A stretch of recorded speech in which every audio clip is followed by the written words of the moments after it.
आप अमेरिकी दूतावास देख रहे हैं। इजराइल स्थित वो अमेरिकी दूतावास जो ईरान के निशाने पर है, वो अमेरिकी दूतावास जहां पर सुरक्षा काफी कड़ी कर दी गई है।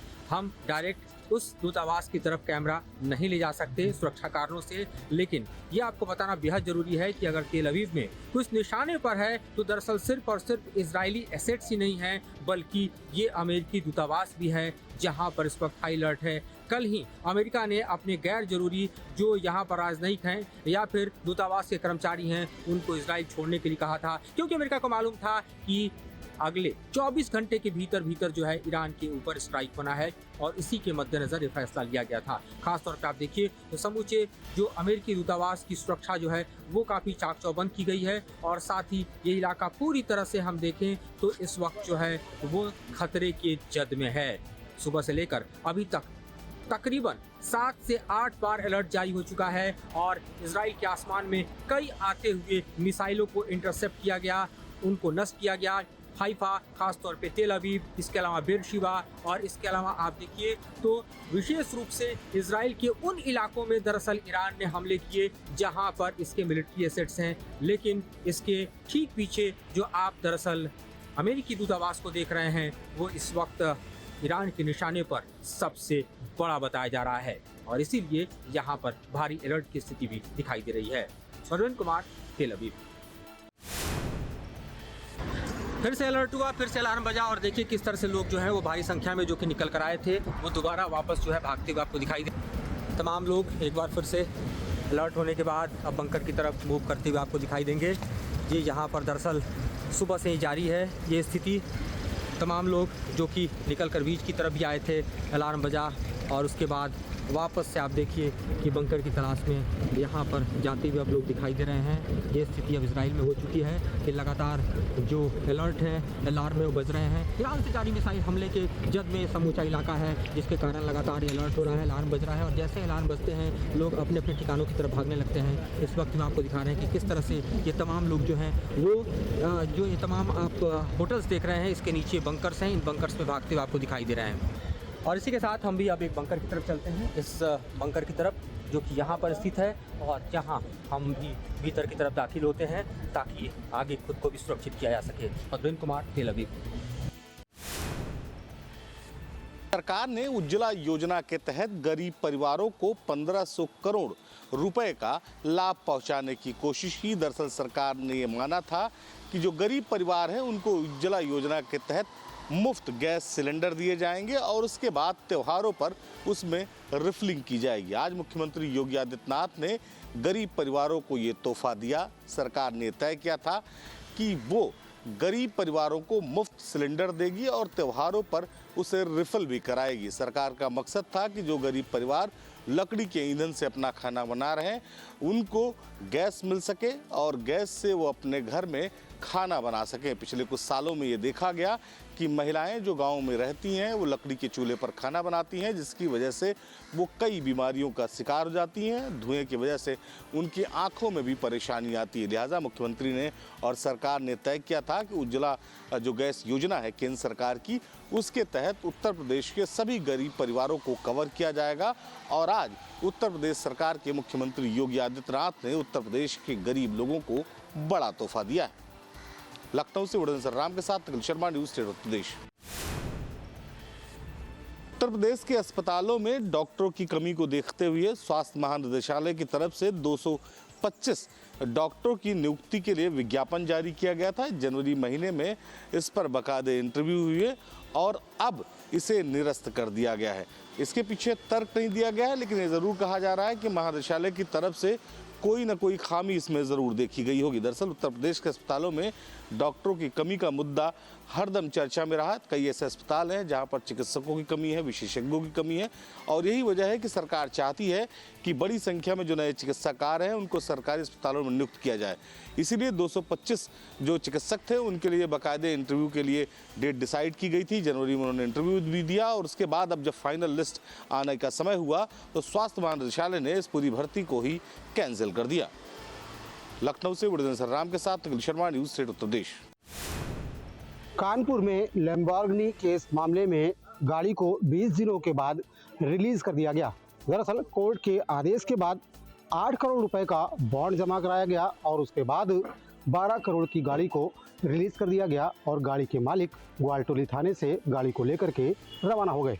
आपको बता दें कि वीआईपी रोड में तेज रफ्तार लैम्बोर्गिनी कार ने 3 लोगों को टक्कर मार दी थी, जिसके बाद इस मामले में एक शख्स ने तहरीर देकर के ग्वालटोली थाने में एफआईआर दर्ज कराई थी।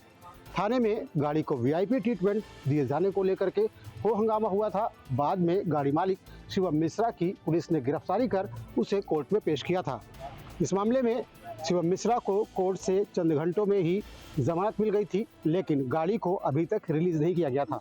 कोर्ट के आदेश के बाद अब गाड़ी को रिलीज कर दिया गया है और गाड़ी मालिक गाड़ी को लेकर के अपने घर रवाना हो गए। इस दौरान 12 करोड़ की गाड़ी के लिए 8 करोड़ रुपए का बॉन्ड जमा कराया गया है।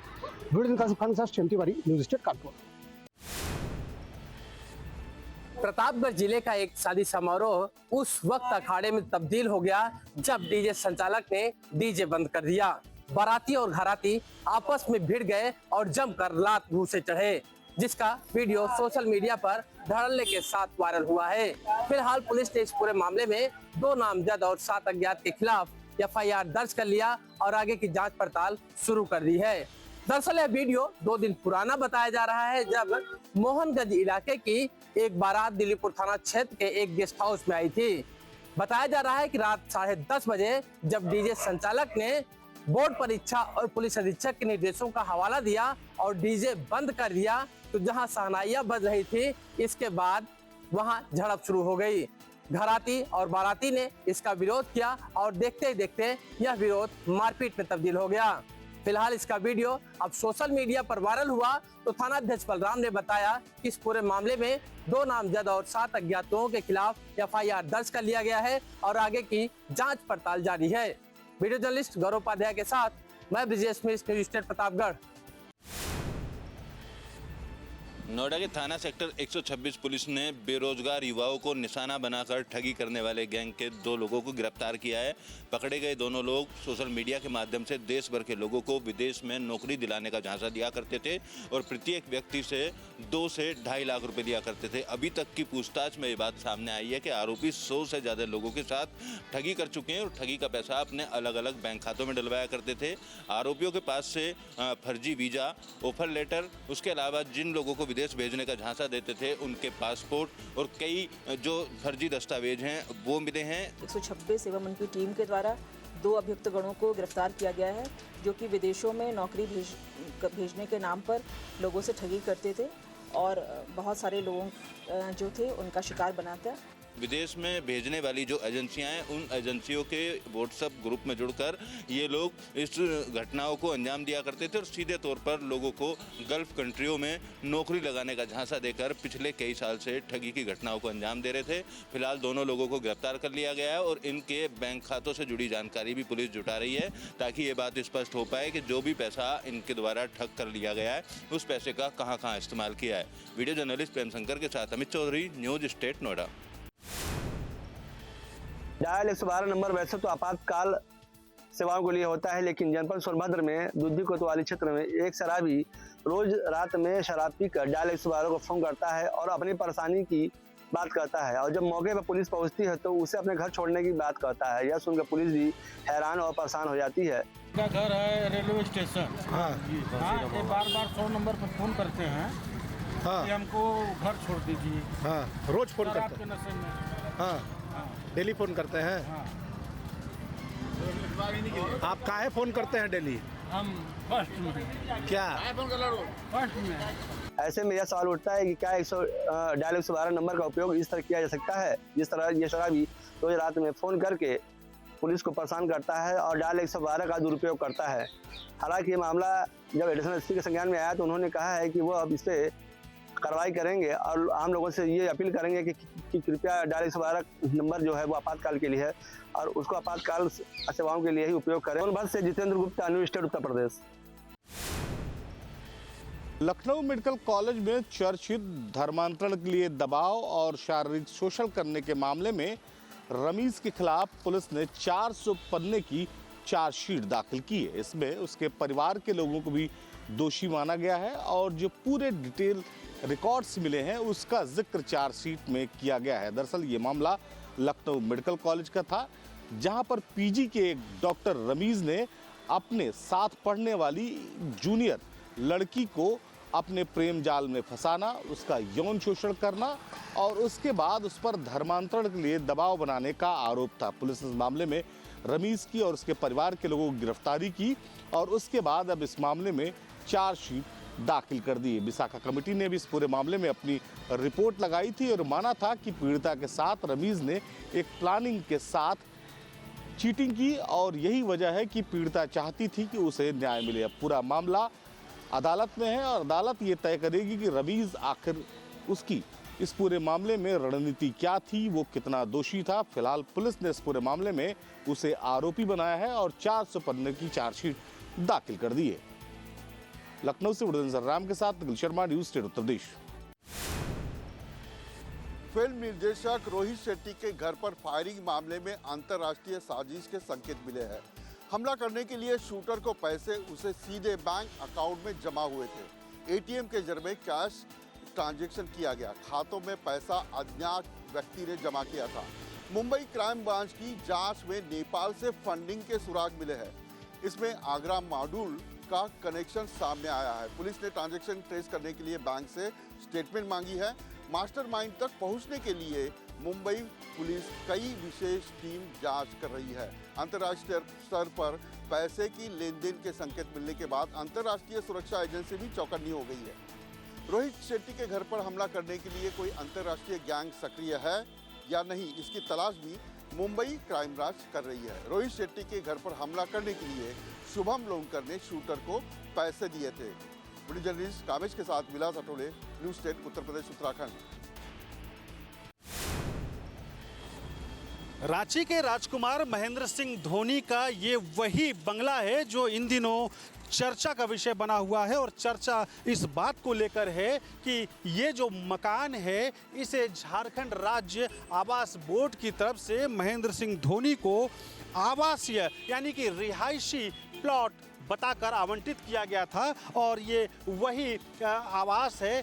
देखिए आप बोर्ड में देख सकते हैं H10A नंबर का ये मकान है जिसको लेकर अब एक नोटिस जारी किया गया है और नोटिस में ये कहा गया है कि महेंद्र सिंह धोनी ने जिस मकान को आवासीय बताकर हासिल किया था अब उसमें व्यावसायिक गतिविधियां की जा रही हैं। तो अब झारखंड राज्य आवास बोर्ड ने महेंद्र सिंह धोनी को नोटिस जारी कर ये कहा है कि जांच कराने के बाद इस मकान का जो मॉडिफिकेशन कराया गया है यानी कि इस मकान में जो बदलाव कराए गए हैं इससे संबंधित नक्शा बोर्ड को उपलब्ध नहीं कराया गया है। तो नोटिस के जरिए उनसे ये मांग की गई है कि आपने जो मकान में बदलाव किए हैं उससे जुड़े जो नक्शे हैं आप उसे झारखंड राज्य आवास बोर्ड को उपलब्ध कराएं। इसके अलावा जब से ये मकान आवंटित किए गए हैं तब से प्रति स्क्वायर फीट की दर से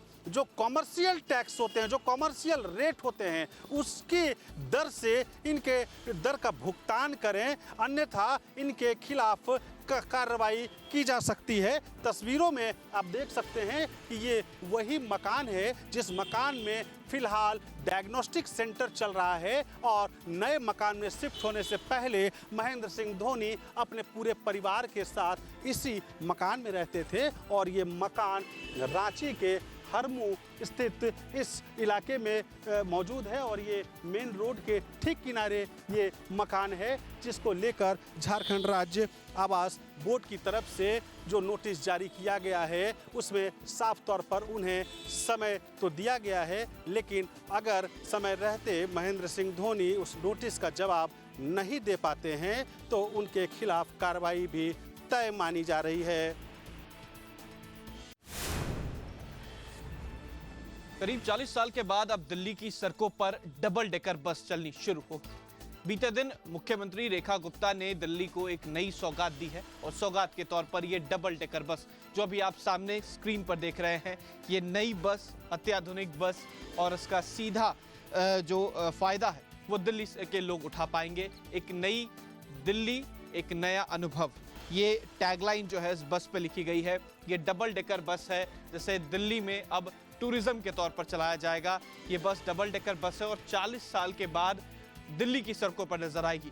आमतौर पर मुंबई जैसे शहरों में ऐसी बसें जो हैं वो चलाई जाती थी, लेकिन अब दिल्ली में भी जनता जो है इसका लुत्फ उठा पाएगी। दिल्ली हाट से लेकर इंडिया गेट तक ये बस चलने वाली है और देखिए इन तमाम जगहों की तस्वीर जो है यहाँ पर लगाई गई है। इस बस में टूरिज्म के तौर पर इस बस को अब चलाया जाएगा। बीते दिन ही मुख्यमंत्री रेखा गुप्ता ने इसका इनॉग्रेशन किया है और ये देखिए सीधे तौर पर यहाँ पर लिखा भी गया हुआ है दिल्ली टूरिज्म, यानी कि दिल्ली टूरिज्म की तरफ से ये बस चलाई जाएगी जो कि कल ही यहाँ पर आई है। और इस बस में कई सारी सुविधाएं हैं और सबसे बड़ी बात कि ये डबल डेकर बस है, यानी कि 2 तल्ले की बस है। नीचे भी लोग बैठ सकते हैं और ऊपर बैठकर भी इसका लुत्फ जो है उठा सकते हैं। उत्तर प्रदेश डीजीपी ने पुलिस विभाग की 1 से 7 मार्च तक की छुट्टियां निरस्त कर दी है। इसके पीछे तर्क दिया गया है कि उत्तर प्रदेश में त्योहारों का समय है, चूंकि होली की शुरुआत हो रही है और माना जा रहा है कि 3 और 4 तारीख को बड़ी संख्या में लोग होली के लिए सड़कों पर निकलेंगे। ऐसे में कानून व्यवस्था एक बड़ा मुद्दा होगा। यही वजह है कि पुलिसकर्मियों की छुट्टी निरस्त कर दी गई है। ऐसे पुलिसकर्मी जिन्होंने पहले से भी आवेदन किया है उनकी भी छुट्टियां निरस्त की गई हैं। 1 से 7 तारीख तक सभी पुलिसकर्मियों के अवकाश निरस्त होंगे। नई छुट्टियां भी नहीं दी जाएंगी। पुलिसकर्मियों को त्योहार को जिम्मेदारी के साथ उस पर अपना ड्यूटी करना होगा और उसके बाद 7 तारीख के बाद ही कोई पुलिसकर्मी छुट्टी ले सकता है। चूंकि ऐसे त्योहारों में आमतौर पर भीड़ रहती है और भीड़ के दौरान कई जगह ऐसा देखा गया है कि होली के समय में संघर्ष की स्थिति बन जाती है और पुलिस का मकसद है कि कानून व्यवस्था किसी भी स्थिति में उत्तर प्रदेश में चुस्त दुरुस्त रहे। लखनऊ से वरुण सरराम के साथ अखिल शर्मा, न्यूज़ स्टेट उत्तर प्रदेश। होली करीब है, ऐसे में बड़ी संख्या में यात्री ट्रेन से अपने घर पहुंचते हैं और इसके लिए खास रेलवे ने इंतजाम किया है। करीब 1300 ट्रेनें, स्पेशल ट्रेनें जो हैं वो संचालित की जाएंगी अलग अलग जोन से। इस समय हम नई दिल्ली रेलवे स्टेशन में मौजूद हैं और जिस तरह से यात्रियों की सुरक्षा, सीट की अवेलेबिलिटी और सुगम यात्रा हो सके उसके लिए प्रॉपर इंतज़ाम किए गए हैं, प्लेटफॉर्म से लेकर के और सुरक्षा तक लेकर के। अभी आपको हम दिखा रहे हैं जो प्लेटफॉर्म 16 पे हम मौजूद हैं इस समय नई दिल्ली रेलवे स्टेशन पे, और नई दिल्ली रेलवे स्टेशन पे 16 नंबर के प्लेटफॉर्म पर स्पेशल ट्रेनों का संचालन जो है ज़्यादातर यहाँ से किया जाता है। लोग जो हैं चूँकि आज शनिवार है इसलिए लोग अपने घरों को जा रहे हैं और बिहार और उत्तर प्रदेश की संख्या सबसे ज़्यादा रहती है और महाराष्ट्र की अगर कहें तो थोड़ा बहुत महाराष्ट्र की संख्या ज़्यादा रहती है। और भीड़ को कंट्रोल करने के लिए अलग अलग तरह के डिवाइसेस का इस्तेमाल जो है वो किया गया है। ख़ासतौर पे आर्टिफिशियल इंटेलिजेंस से लैस कैमरे जो हैं वो इंस्टॉल किए गए हैं अलग अलग जगहों पर, जिससे यात्रियों की यात्रा जो है वो सुगम तरीके से हो सके और सुरक्षित हो सके।